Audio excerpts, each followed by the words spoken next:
Students, उम्मीद है आप खैरियत से होंगे।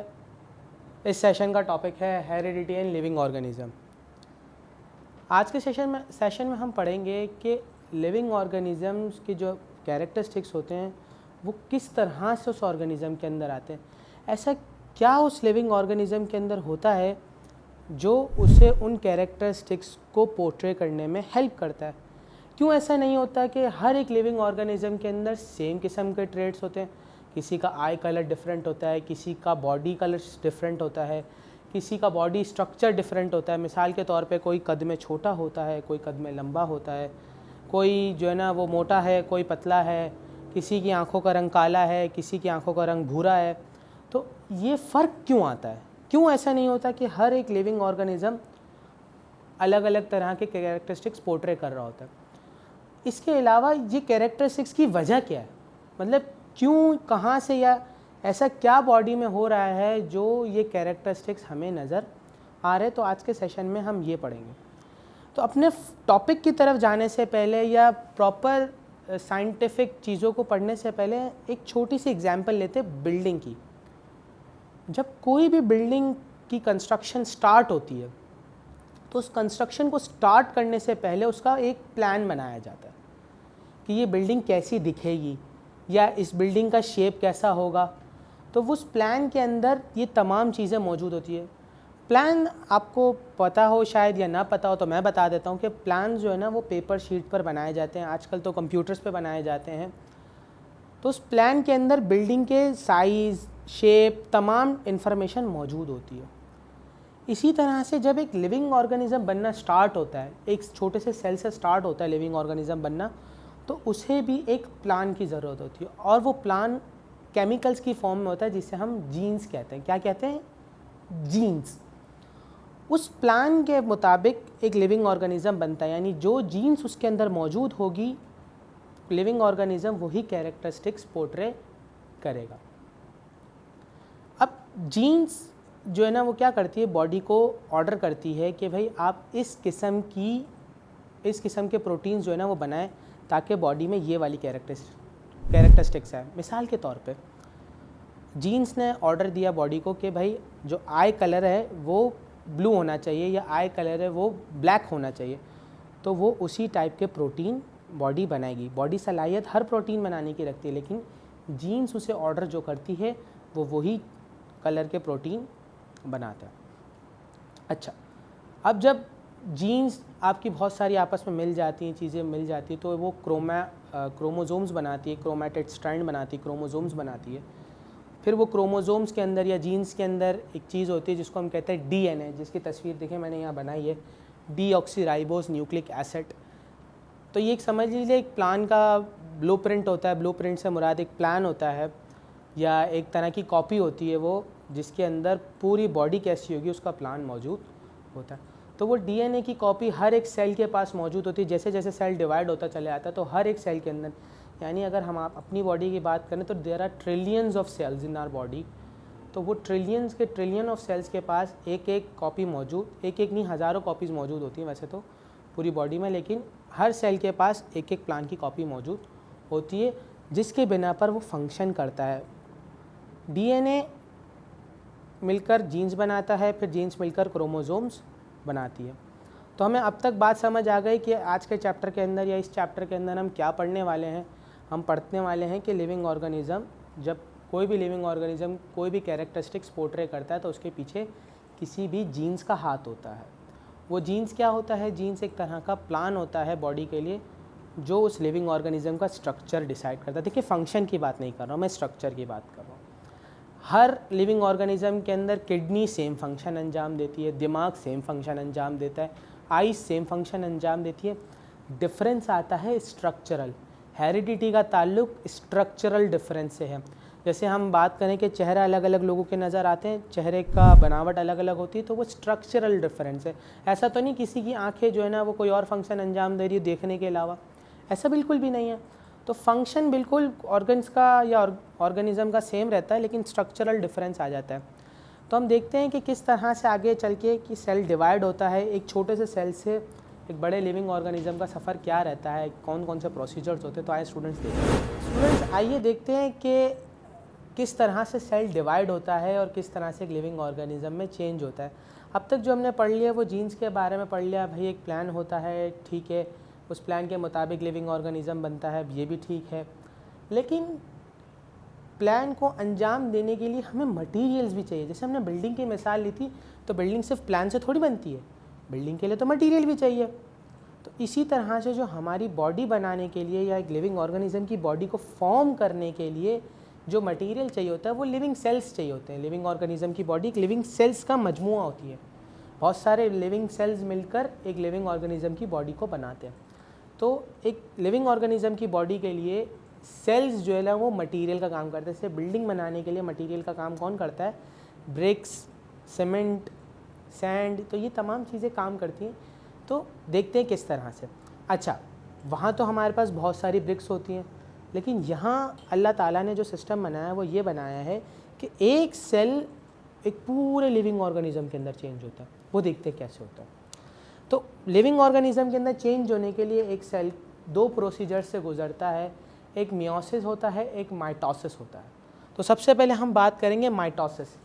माइटोसिस और मियोसिस शायद आपके लिए नए अल्फाज हो, तो ये सेल डिवीजन के प्रोसेस के नाम हैं। ये दो अलग अलग किस्म के सेल डिवीजन है, जिसमें सेल एक सेल 2, 2, 4 में 4, 6, फिर 8, फिर इसी तरह से आगे चलती रहती हैं चीज़ें। तो एक सेल किस तरह से लिविंग ऑर्गेनिज्म में चेंज होता है? तो ये दो तरह से चेंज होता है, एक माइटोसिस से और एक मियोसिस से। तो पहले हम माइटोसिस पढ़ते हैं।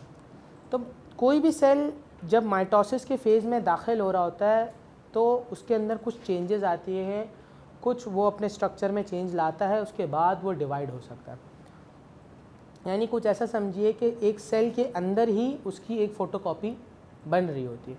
तो देखते कैसे बनती है।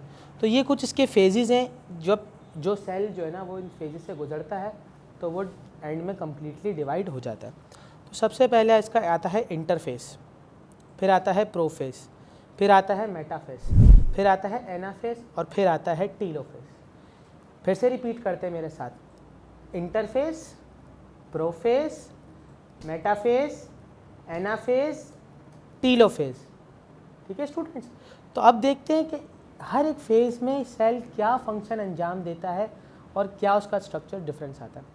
तो स्टूडेंट्स, आप अपने दिमाग में इमेजिन करें कि एक सेल, आपने छोटी क्लासेस में सेल का स्ट्रक्चर पढ़ा होगा, सेल देखा होगा, पिक्चर्स में देखा होगा कि सेल किस तरह से दिखता है। तो सेल के अंदर एक चीज़ होती है जिसे हम कहते हैं न्यूक्लियस, जिसे हम सेल का दिमाग भी कहते हैं एक तरह से, कि जो पूरे सेल को कंट्रोल करता है। तो उस न्यूक्लियस के अंदर जितना मटेरियल होता है वो एक एनवेलप की वजह से सेफ़ होता है।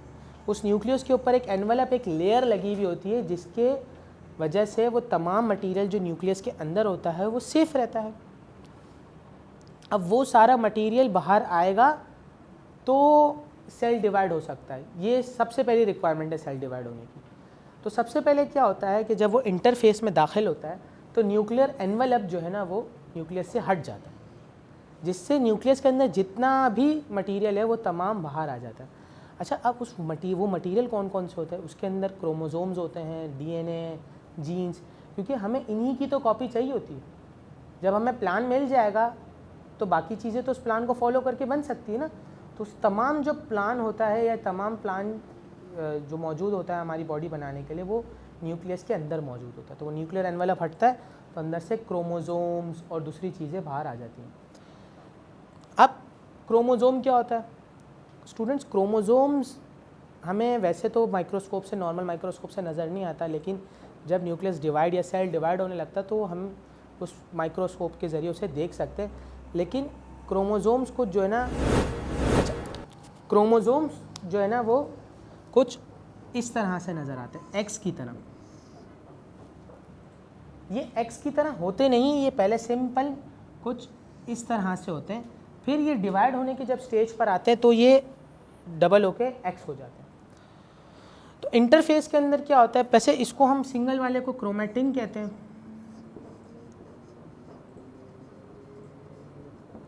फिर ये जब चेंज हो जाता है तो हम इसे क्रोमोसोम का नाम दे देते हैं। तो क्रोमोसोम न्यूक्लियस से बाहर आ गया, सेल का न्यूक्लियर एनवेलप हट गया है, ये इंटरफेस की कहानी हो गई। क्रोमेटिन कंडेंस यानी कंडेंस होता है और इसमें चेंज हो जाता है, कॉपी बन जाती है। अब सेल आ गया नेक्स्ट फेज़ के अंदर, इंटरफेस में सारा काम हो गया। अच्छा, इंटरफेस के अंदर है ना रिक्वायर्ड न्यूट्रिएंट्स भी ज़रूरत होती है, क्योंकि जब सेल डिवाइड हो रहा होता है तो उसे डिवाइड होने के लिए एनर्जी चाहिए, एनर्जी के लिए न्यूट्रिएंट्स चाहिए, तो वो required number of nutrients, amount of nutrients भी इंटरफेस के अंदर ही बन जाते हैं। फिर उसके बाद आ जाता है सेल प्रोफेज के अंदर।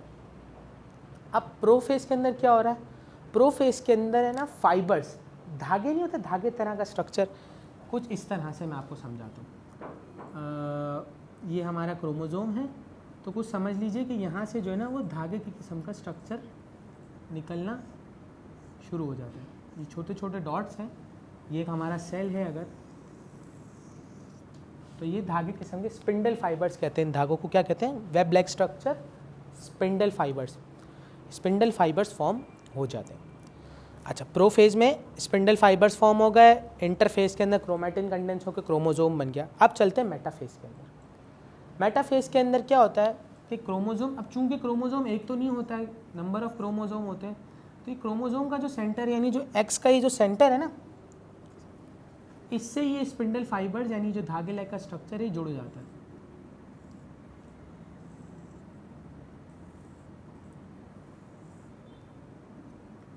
इस तरह से सेल के अंदर अरेंजमेंट आ जाती है। इस चीज़ को हम कहते हैं मेटाफेज प्लेट, इसको हम कहते हैं मेटाफेज प्लेट। ये देख रहे हैं एक अलाइन में, ये स्पिंडल फाइबर से जुड़ा हुआ है, ये जो धागे की तरह का स्ट्रक्चर है ये मेटाफेज में आ गया। अब जब एनाफेज में जाते हैं तो यही स्पिंडल फाइबर्स इस क्रोमोजोम को अपनी तरफ खींचते हैं, ये यहाँ से अपनी तरफ पुल कर रहा है, ये यहाँ से अपनी तरफ पुल कर रहा है, जिसकी वजह से क्या होता है, जिसकी वजह से ये देखें क्रोमोजोम का एक्स जो है वो दो हिस्सों में टूट जाता है। ये देख रहे हैं, दो हिस्सों में इनका जो एक्स है वो टूट गया। ये किस शक्ल में आ गया, वापस इस शक्ल में आ गया। स्प्लिट होने की वजह से क्रोमोजोम जो डबल हुआ था वो अब इस शक्ल में आ गया। फिर क्या होता है, फिर हम चलते हैं एनाफेज से टीलोफेज की तरफ। अब आपको ये बात पता होगी कि साइटोप्लाज्म जो है ना वो एक तरह का स्केलेटन वाला काम करता है सेल के लिए। जैसे हमारी बॉडी में स्केलेटन हमारे तमाम ऑर्गन्स को प्रोटेक्ट करता है, इसी तरह से साइटोप्लाज्म एक तरह का स्केलेटन होता है सेल का, जो तमाम ऑर्गेनेलीज को होल्ड करके रखता है ताकि ऑर्गेनेलीज को कोई नुकसान ना हो। तो क्या होता है कि जब यहाँ पे ये सारा साइटोप्लाज्म है, ये जितना भी है सारा, ये क्या कहलाएगा स्टूडेंट्स, साइटोप्लाज्म। ठीक है, अब ये साइटोप्लाज्म डिवाइड होना शुरू होता है, देख रहे, ये बीच में से यहाँ से डिवाइड होना शुरू हो जाता है।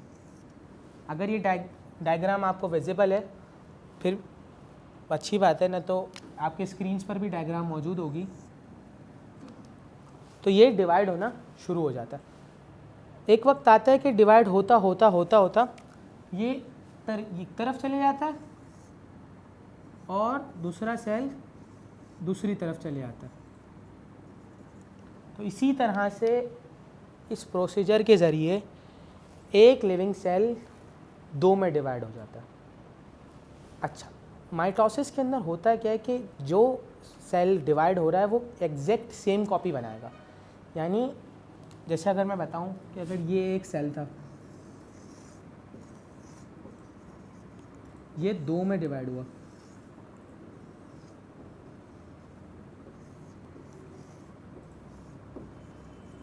अगर ये दो में डिवाइड हुआ तो इस सेल को हम कहते हैं पेरेंट सेल,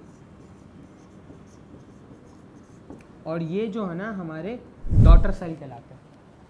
तो ये पेरेंट सेल की एग्जैक्ट कॉपी होगी, जिस किस्म का पेरेंट सेल होगा उसी किस्म के उसके डॉटर सेल्स होंगे। तो वापस से एक दफ़ा देख लेते हैं कि माइटोसिस हमारा किस तरह से वर्क करता है और किस तरह से काम करता है। तो सबसे पहले इंटरफेस में क्रोमोजोम्स होते हैं, क्रोमोसोम से पहले वो क्या होते हैं, क्रोमैटिन होते हैं, कंडेंस होते हैं, क्रोमोसोम बनते हैं, न्यूक्लियर एनवेलप हट जाता है और तमाम मटेरियल सेल के अंदर बाहर की तरफ आ जाता है।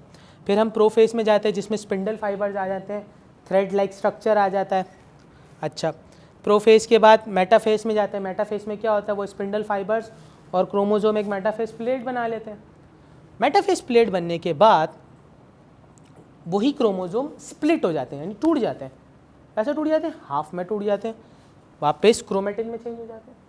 और फिर ना last but not the least cytoplasm divide होता है और 2 सेल अलग अलग हो जाते हैं। हमने बताया आगे कि पेरेंट सेल के जैसा ही उसका डॉटर सेल होगा। तो ये पूरा था माइटोसिस का स्ट्रक्चर, माइटोसिस किस तरह से होता है, सेल डिवीजन किस तरह से होता है। तो ये पूरा माइटोसिस था, सेल डिवीजन का प्रोसेस था। अब स्टूडेंट्स देखते हैं कि नेक्स्ट प्रोसेस क्या होगा और किस तरह से वो होगा।